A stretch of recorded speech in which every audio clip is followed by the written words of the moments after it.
Good morning, this is Dwayne, and we've been working through all the chords. We worked through major chords, how they're formed, minor chords, diminished chords, and augmented chords. And today we're going to take up 6 chords. And they sound like that. They're a bright, happy sound.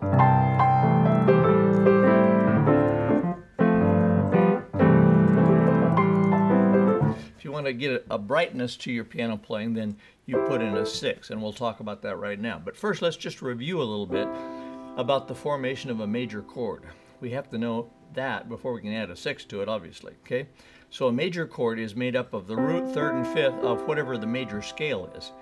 And the definition of a major scale is whole step, half step, whole step, whole step, whole step, half step. Always it goes like that, okay, for a major scale. So if we start on B, we can't play it like that because that doesn't have the whole steps and the half steps in the right order. We have to have a whole step and then another whole step, then another, then a whole, half.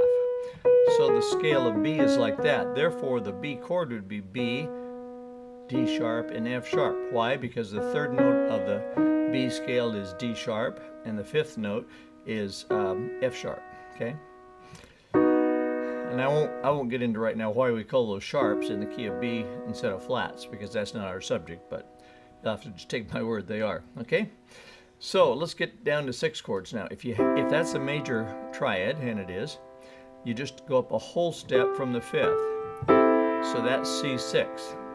And at C6, whether it's played like that or voiced like that, in other words, upside down, there I'm just taking the C off the bottom and putting it on top.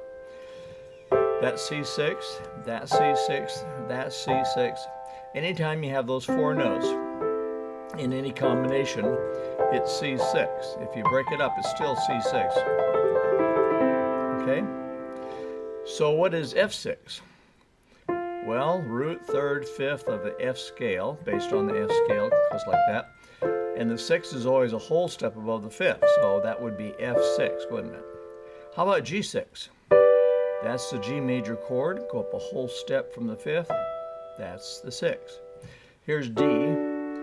The D, F sharp, and A based on the scale of D, which uses the root, third, and fifth. And we go up a whole step to B. So that's D6. Now the E scale goes like this. Sound like I never played a scale before. Based on that formula of whole, half, whole, half. Okay? So that's the E major scale. Where's the 6? Is it here? No. Why? Because we got to go up a whole step. We have to go up a whole step. So that is a E6. Here's the A triad. Go up a whole step from the fifth, and we get to F sharp. So that's A6. That's the D flat triad. Go up a whole step from A flat to B flat. By the way, you don't want to mix sharps and flats. In other words, if you call that an A flat, you got to call that a B flat.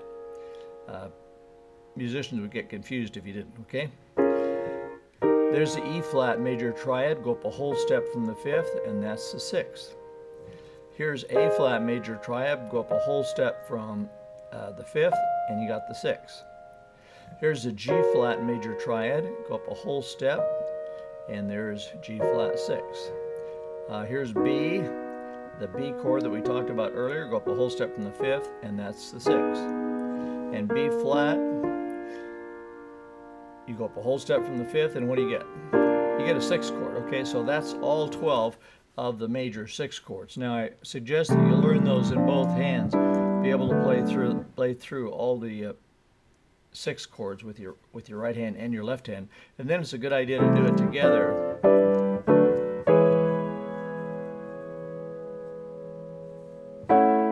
Mental block.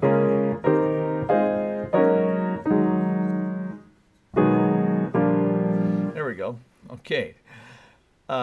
So that's a 6th chord. Now a minor 6th chord would just be the minor triad, but it'd be the same 6, wouldn't it? So that's C minor 6, that's F minor 6, G minor 6. So the only difference is that flat third, right? G minor 6, D minor 6, E minor 6, A minor 6, D flat minor 6, E flat minor 6, A flat minor 6, G flat minor 6, B minor 6, and B flat minor 6. And again, you should go through those in both hands and play both of them, then hands together. And it's a good idea to break them up too if you want to take the time. Learn to break them up. Okay, that's our little tip for today. So if you like this sort of thing, come on over and get some free piano tips from playpiano.com. Okay? And we'll see you there. Bye-bye for now.